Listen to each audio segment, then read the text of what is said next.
Good afternoon. I'm Chief Scott Stanton with an important public service announcement for Umatilla County Fire District Number 1. So here we are at the Hermiston Public Safety Center, known as Station 21, and the Hermiston Police Department, where we're getting a seismic retrofit here in the apparatus bays. We're also going to get a remodel of our living quarters and office areas as well. With the remodel of downtown station, we had to vacate that completely of all our personnel.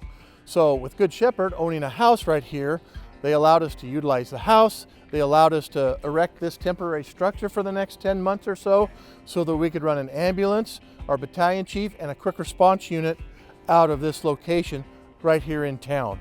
Here we are at Station 23 on Westland Road in the southwest part of the district, and the crews here will either respond in a fire engine or an ambulance depending on the call and where the call is.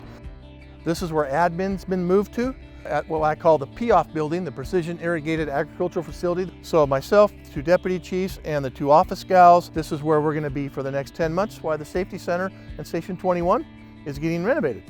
For me and all the members here at the Fire District, we want to say how grateful we are for you folks for supporting us. We want to continue to provide the most compassionate, professional care and service we can as we go through all these renovations and movements and growth of our organization. Thanks.